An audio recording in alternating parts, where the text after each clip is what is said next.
तोरा गांधी मैदान हम घुमाई देबोगे, मोन सिनेमा में फिल्म देखाई देबोगे।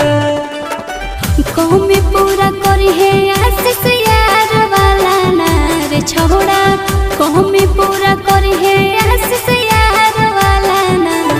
हगे जमुई के छौड़ा हा कई बड़ी नामी